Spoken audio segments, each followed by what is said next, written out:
Heading off to the north of Vesper Bay, we continued until we reached the Imperial Outpost to meet at Albert. We slowly went deeper into the outpost. Inside I noticed the vanguard was required for my hunting log, so we took those down while moving on. Near the center of the outpost we met Ritatin, one of the Imperial generals. Here we were met with a one-to-one fight with him. This is one of the toughest fights we have had in Final Fantasy. The fight was really fun, there was a lot to dodge. Just look at all the attack patterns. This really felt like a boss fight. It looks like we have defeated him. A few soldiers rushed in to aid him while he tried to recover. After defeating the soldiers, he stood up where phase 2 began. He gained some new abilities and some older ones got upgraded. Even some were harder to dodge. I had a few close calls in this phase. My friend had a rough time here, but we both managed to get through this part eventually. He's finally down, that will show him. Wait, what is happening? Is he still alive? He won't give up until his last breath. There was no option to run from him with his chains, so I just attacked him as much as possible and healed myself whenever it was required. This time we got him for real. Ritatin was defeated. While waiting for my friend to finish his fight, I did the blue quest below the main story quest. I am now able to fight side to side with my chocobo. We are not sure how to get a specific item yet, the one we got for free once, but we might find out later. Moving on towards northern Talalan, we wanted to group up again. When we tried, we noticed that sometimes when I invite my friend, he doesn't see the party invite. Well, for me it states that I already invited him when I try again. He can invite me afterwards and we can still group up. Are we doing something wrong or is this some known bug? The quests around this place gave us some nice blue accessories. In some cases the upgrade was around 5 times greater than my current equipped accessories. At least we are starting to gear up nicely. The tooltip, yes, because I had to read those a bit more, people told me in the comments. Told me that we could get equipment in Revenant Stall when we had enough tombstones. If I recall correctly, someone pointed this out in the comments as well in the latest video. We will be looking into that later. We first needed to go to Castrum Meridianum. This madman pulled a lot of mobs and nearly died sometimes. We survived everything luckily though. There were some nice fights, such as going as far away as possible or stay in a specific circle line to dodge.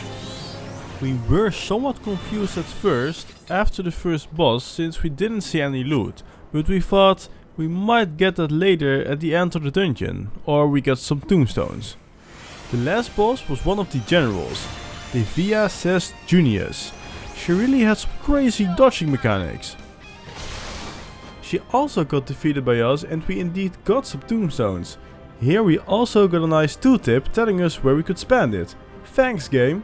The Praetorium unlocked afterwards. We first checked the vendor to see how much each piece cost and how much of an upgrade it would be. We definitely did not have enough yet, but at least we know when to come back to those vendors.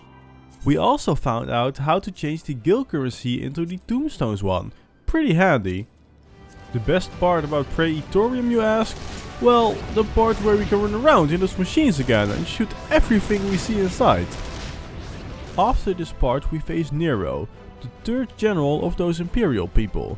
The fights designed here are such cool fights. Not too hard, but you still have to dodge everything he throws at you. Now it was time. Gaius appeared on this bridge-like platform and turned gold for whatever reason. You really must pay attention in this fight. The cross soldiers don't show any orange indicator from the start, only in the last half second or so.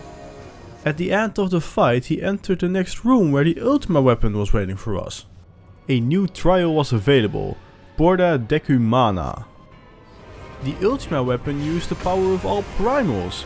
In this fight we had to beat the primals out of the Ultima weapon.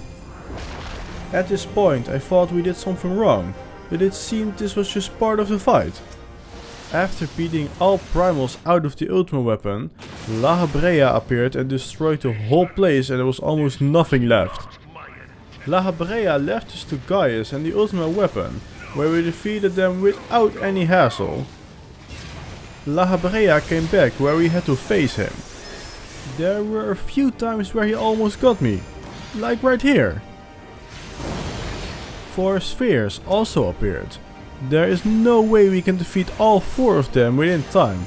We barely managed to get 2 of them. With the empowerment of Hydaelyn, we were able to defeat La Habrea. La Habrea was also thrown out of Tancred. Is he his old self again now? We had to escape the area. We did so with our old machine friend who never let us down. This seems to be the moment where the story ended in the base game, given that we start to see the credits. But this is not the part where we're going to end, there is still lots more to do. At the end of the credits, we did see a dark Hydaelyn crystal with loads of ashes. La Habrea was just one of them, it seems. A primal also seemed to be awakened. I wonder what our next mission will be. Before moving on with the main story quest, we decided to buy a new weapon with the Tombstone currency. This is a huge upgrade since we haven't got a new one in quite a long time. Our base was going to move to Mordona. Handy choice because all the currency NPCs are over there. We also unlocked the ability to fly. This feels so great. Traveling is going a lot quicker now.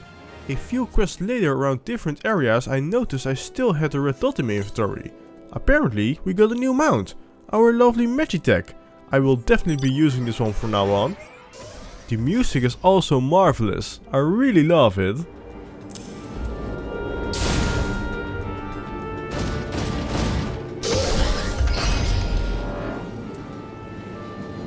We found Minfilia, her mother, and brought her back to Minfilia. Minfilia thought her mother passed away when a calamity hit Eorzea. Sometimes the mounts we pass by are gorgeous. Just look at this Fury bird. While accepting some blue quests, we stumbled upon this one, where we unlocked New Game Plus. It seems you can play past stories again with new classes, for example, or if you just happen to love it, you can redo them for fun. We had to go to the Lotus stand in Gridania, which seems like a lovely place. Here we encountered a Moogle or something? I remember those creatures from years ago. Not sure where I exactly saw them before, but I've definitely seen them before. After doing a few more quests around Gridania, we had to follow the Moogle towards East Shroud. I am not 100% sure what is going on here, but they seem to dislike each other. They do have a cute balls attached to the head though. 10 out of 10 would kick again. They apparently dislike anything but Moogles, most of them at least. The one that doesn't have any issues with us is Kaplo Kap, which helped us unlock the Tormarch on hard mode. We weren't sure what we expected in this area, but we certainly did not expect this to happen. They all have different heads and weapons. We also had to defeat a bunch of them one by one. Aren't they adorable? Dance party! We missed the sleepover, but we are luckily in time for the dance party. The dance had summoned King Muggle Muck. This all sounds so happy and cute. We kinda laughed throughout the fight. This was amazing to do. After the king had been defeated, they just flew away. We reported back on what happened with King Muggle Muck. This part still seems quite random to us, but it was fun nonetheless. Some white-robed Ashen attacked Minfilia, and we had to follow the Ashen to the north of Vesper Bay. After a small talk, he just vanished away like La Habrea always did. Now that we reported back to Minfilia what happened, it was time to move our base to Mordona. That went quite nicely. My friend had to leave now, so I did a few things on my own. Like hunting for a few mobs that were still required for the hunting log and completing a few blue quests if I was near them. Now being done with the rank 1 hunting log for the Maelstrom, I actually did the quest to unlock Scholar, since we were an Arcanist anyway. Barely having any clothes on, she finally wants to teach us how to be a Scholar.